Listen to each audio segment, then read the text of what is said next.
Yu-Gi-Oh was never fair.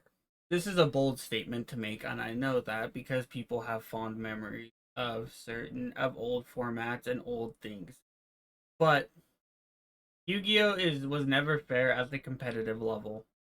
It's a hard thing to it's hard for people to accept that, as I've seen in comment sections and all that. Unfortunately, though, it is the truth. Even by the time of for the TCG, by the time of 2003, only a year after the game's release, we had seen unfair decks start to pop up. I believe it was 2003 to 2004, our first broken deck showed up, or fundamentally broken in the terms of how we think of it today. Even before that, we had decks that were considered broken for the time period, like Clown Control was considered way too overbearing because of cards like Wabaku and Swords of Revealing Light to protect your clowns, and then you switch them to defense or you switch them to attack, and they remove your opponent's monsters while you are able to get in and you're unable to fend off yourself really because of all this thing. It was pretty much like the original Mystic Mine deck. However, by the inception of 2003, late 2003 to early 2004, we had an issue. So I believe it was mid to late 2003, we started getting hand attack cards. Hand attack cards being Forceful Sentry, Confiscation, and Delinquent Duo. These three cards right here.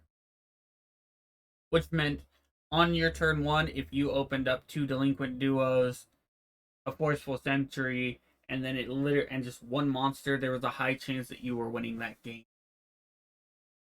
Heck, just opening a Delinquent Duo and a Confiscation meant there was a high chance of you winning that game. Sure, with cards like Pot of Greed, it was possible to get back into the game.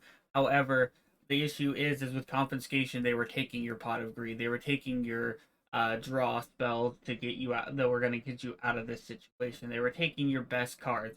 With Delinquent Duo, sure, your opponent only got one at random, and then you got to choose one, but there's a high chance, but there's still a 1 out of 5 chance that your opponent's going to hit your best card in this situation.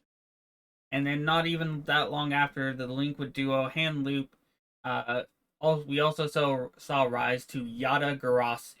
So between Delinquent Duo, Confiscation, Forceful Sentry, and Yata-Garasu, you can understand that the Yata Lock was real, and it was a real deck, and that was one of Yu-Gi-Oh's first broken combos, and that was as early as the first year after the game has been released.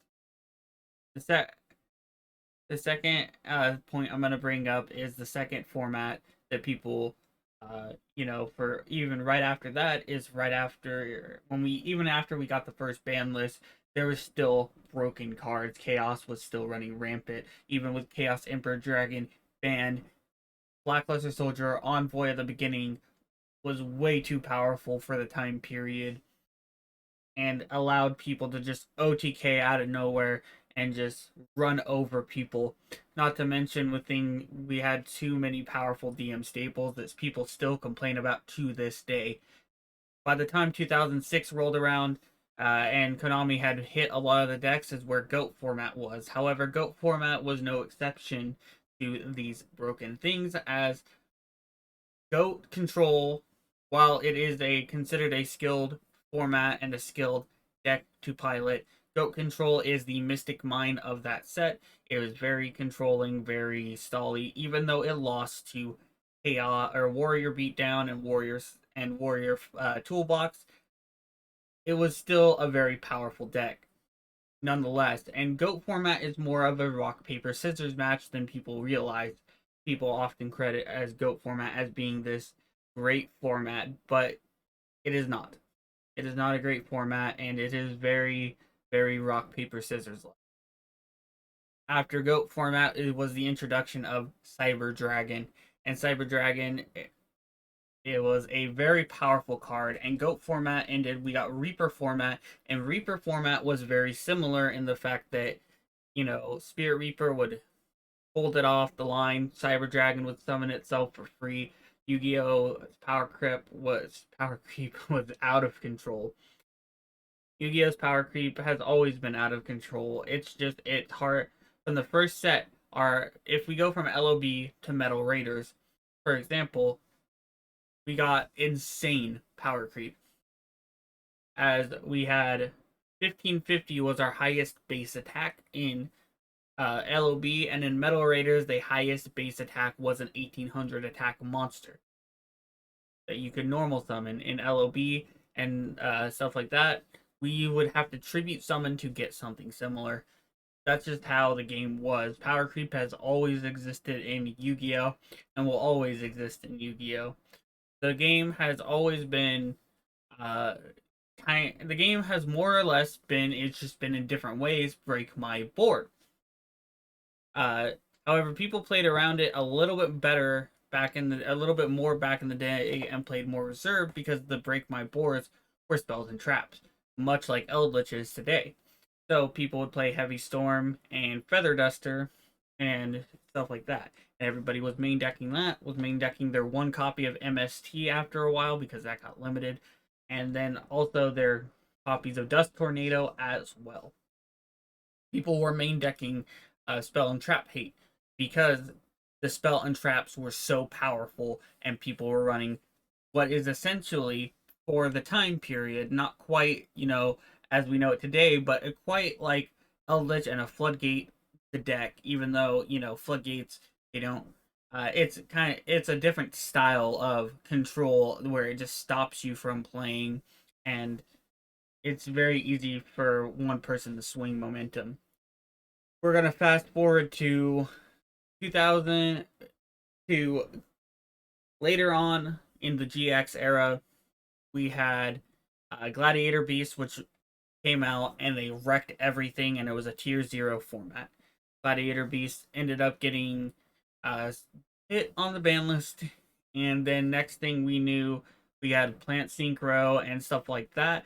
And then the Synchro era came, so we had Plant Synchro, we had Black Wings, we had Infernoids, all these decks and these combo decks to go ham. Black Wings were a control deck and would often just control the board with stuff like Icarus attack, and they have the potential to OTK. With Infernoids, while it was a pretty glass cannony deck, it is very similar to how Yu-Gi-Oh! Is played today. So even by 2010, which is only 8 years after the game's inception, we had broken decks doing similar things to what we have today. By 2012, there were Dino Rabbit, and Dino Rabbit was one of the formats, and Dino Rabbit wasn't very fun to play against, and people often complained, and a lot of people ended up leaving the game because Dino Rabbit and windups were hand looping and locking people out of the game. As you can see, this is a common trend among Yu-Gi-Oh! As we continue up to 2013. 2013, we had one of the first tier 0 format in a while. Now, I skipped over the other tier 0 format in Teledad, and Teledad was super broken, and Crush Card Virus ruined the game, is what a lot of people said. Because Crush Card Virus and Teledad was thousands of dollars to have, and it was the only meta relevant deck. So the issue is that, like, in that situation, the deck was super expensive. Now in this next tier 0 format, the deck was a little bit cheaper than that. It was still expensive, mainly because of the extra deck, but it was expensive, and that was Dragon Ruler format. So in Dragon Ruler format, we got these Dragon Rulers that never lost resources and just kept going and kept coming back and kept coming back, making Draco Sack, which isn't a negate and it's a destruction, but it was very, very powerful because it couldn't be destroyed by battle or by card effects as long as you had tokens. So if you went Dark Hole, because Raigeki was banned at the time, so if you were to try to Dark Hole them, they'd only lose the tokens for Draco Sack. It was a very oppressive strategy in terms of, well, I say oppressive, but it wasn't super oppressive. It was hard to beat because you couldn't out resource them. You couldn't board wipe them. You had to, and they could OTK you with ease. If they go first, they make a Draco sack and sometimes two, depending on their hand. Then they hit the deck and it was still good, and then they hit the deck and it was still good. With Dragon Rulers, it was super broken. And the next deck, the only deck that could there's only two decks that could kind of compete with Dragon Rulers at this time. One being Spellbooks, because they had a broken card known as Spellbook of Judgment, and Jowgen, it would lock the Dragon Ruler player out of the game if they didn't have specifically Blaster or Dark Hole. Those were their two outs if the Spellbook player went first, then they summoned Jowgen. Because the Dragon Ruler format or player wouldn't be able to special summon. That's how the deck kind of interacted and kind of did everything usually. But I'll look up a Dragon Ruler right now. So those are the banned ones. So we'll look up all of them. We'll look at the babies. So the babies were played at this point. And Stream could attack over, and so could Reactin. Those two cards could easily attack over Jowgen, provided that the opponent didn't have, Fate, which meant Jowgen was very hard for Dragon Rulers and other decks because they had the backup to protect it and all that. If you're wondering why I have Summon Skull and Blue Eyes up there, we were going to talk about something in regards to nostalgia. So the nostalgia for old Yu-Gi-Oh is usually what people cite as for why Yu-Gi-Oh wasn't as broken as I'm making it out to be. Because in their mind, they're thinking all Yu-Gi-Oh was always what Playground Yu-Gi-Oh was, where Blue Eyes was the best monster, and because it was just big and it was hard to get over. But the thing is that Blue Eyes never saw competitive play until the Shining Victories, really. Like, the card out of the two monsters that you see up here, the only one that did actually was Summon Skull, because it was a 1 tribute 2500 attack monster. And even in the OCG, this card was very, very powerful because of that card, and because of that it was a 1 tribute 2500. In the expert rule category, there's junior and expert, but I'm not going to go into that. That's a whole different thing. For OCG, they had anyway. But yeah, as I was saying though about the Dragon Ruler format, the only other deck that could kind of compete, and that's only if they went first specifically, was Evil Swarm, because Ophion would lock out Dragon Rulers from playing because they couldn't special summon, and they would specifically need, once again, they would need Blaster in order to beat them. Or beat that, because they couldn't use Dark Hole, because Ophion would search out the spell card that made it immune to spell and trap cards for the turn. So Ophion was a good answer to the spellbook engine, because the spellbooks, even if you tried to Jowgen, use Jowgen's effect to blow up Ophion, there was a chance that they had Fiendish Chain, and there was a chance that they negated it, which led to anti-meta decks such as Evil Swarm being played, because they had an okay matchup against specifically this tier 0 format, but they weren't very good against any of the other decks that were just being played because people were just having fun. Dragon Ruler format, a lot of people will complain about you'll see a mixed bag of people. You'll see the people that complain about Dragon Ruler format because it's broken. You'll see and everything, and they remember just losing to Dragon Rulers constantly, and you'll see the people that like Dragon Ruler format like myself. Why did I like Dragon Ruler format, you might ask? Well, because there was a lot of bad people, the people who were playing Dragon Rulers, and so you could beat the deck if the player wasn't skilled enough, and it felt really good. But we're going to fast forward past Dragon Ruler format into Hat. Hat is one of the most diverse formats in Yu-Gi-Oh's history, in my honest opinion. Hat, and people will say, what are you talking about? No, it's not. Hat was not diverse because Hat was a tier 0 deck, or tier 0 format. That's why it's called Hat format. That's not quite true. So Hat format, much like GOAT, is named after one iconic deck, or one deck that ended up topping a lot at that time. So Hat was one of the best decks at the time. However, at the time, it was important to keep in mind that um, we had just lost Heavy Storm because it had gotten banned over here, so trap decks were going to be everywhere. The decks that here were some of the top decks in Hat format, and all of them had shown very powerful prowess. Got tops, got um, one of them won Dragon Worlds, one of them won um, the actual worlds, and several of these decks got tops at this time. We had Fire Fist, we had Mermails, we had Madolche, we had Sylvans, we had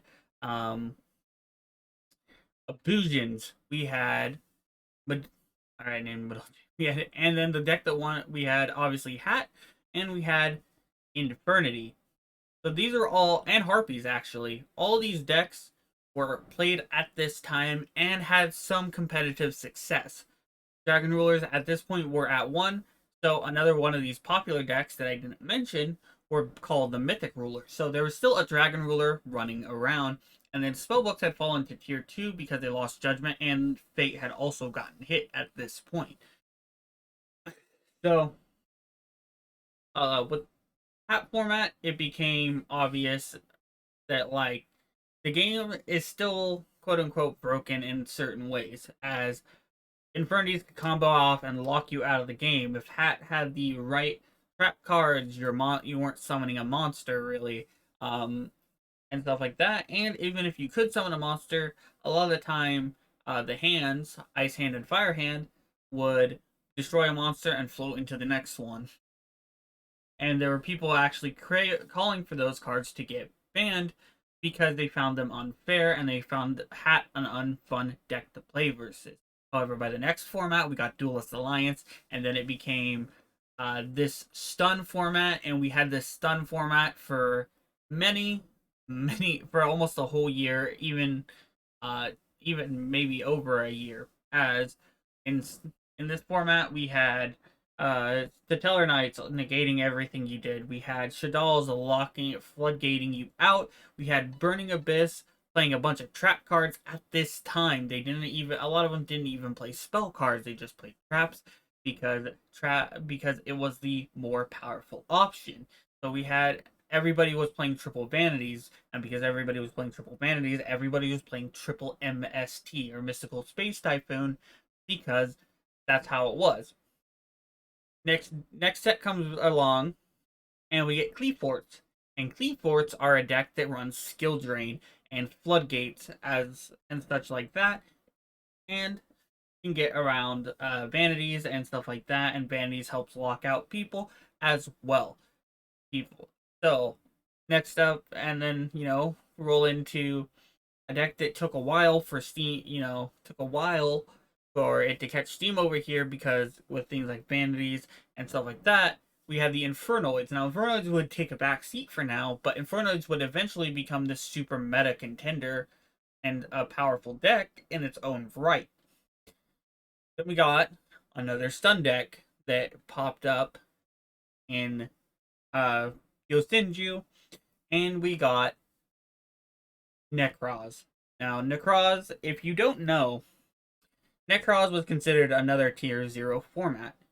And it was considered a tier 0 format because of this card called Jin, releaser of Rituals. So, if it was used to ritual summon a monster, if our monster was ritual summoned using this card specifically, what would end up happening is the other player couldn't special summon as long as the ritual monster is face up on the field. This led to people playing Book of Moon and Book of Eclipse and stuff like that. Sometimes in the main deck just to out this, but Book of Moon didn't always work because of the other Necroz cards to support and all that.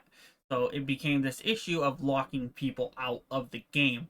So as you can see, and it just keeps going, and it just keeps going, and it just keeps going. And then we had after this, we had Ritual Beast locking people out of the game. Once the Jin got banned, Ritual Beast came out, won the US Nationals, and got like 3 out of the top 8 spots, and because they would pop things and they were very disruptive.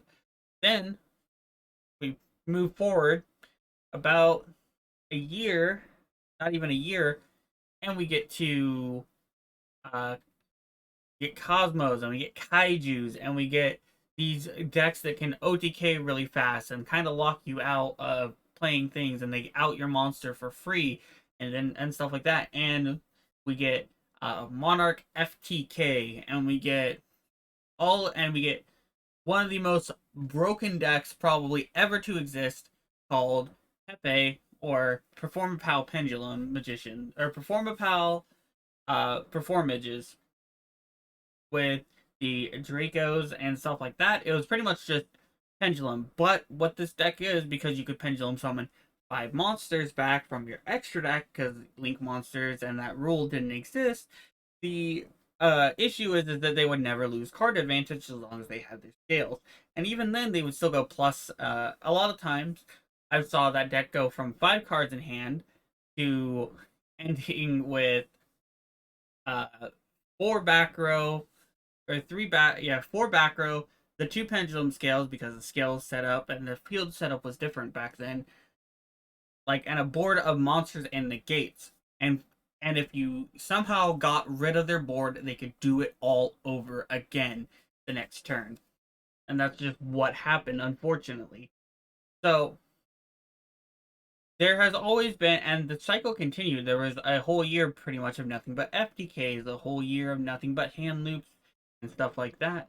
And the cycle keeps continuing on as we reach 2022, where we got the Brave engine and everybody's running the same like 13 cards, and we have like a bunch of different negates and disruptions and stuff like that in the TCG.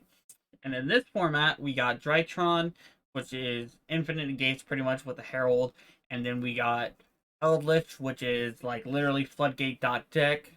We got Tribirds, which are, or Tri-Brigade is Lyralisk, which puts out these boards that you need to freaking, that are really hard to break. Same thing with Zoo. Tri-Brigade Zoo. Tri-Brigade Zoo doesn't look, usually the boards aren't as impressive looking, but they're very disruptive as well.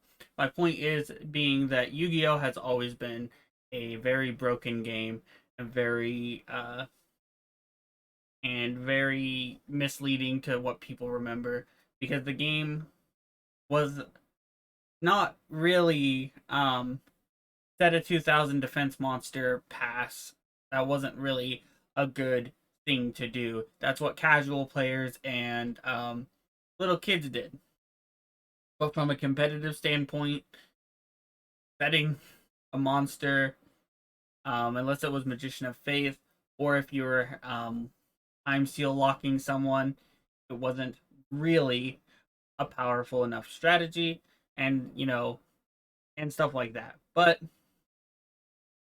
that is it for this video.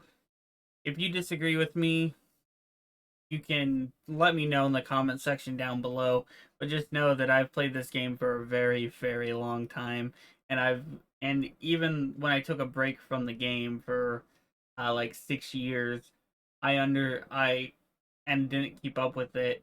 I look back at those formats, and I've talked to people who have played those formats, and I've watched people play those formats in other videos and stuff like that, and I've realized that Yu-Gi-Oh has always been a broken mess, and that's just how it is. But if it is your birthday today, happy birthday. And if you want to send me any cool deck profiles or replays, my email is in the description. And of course, and as always, have a wonderful day.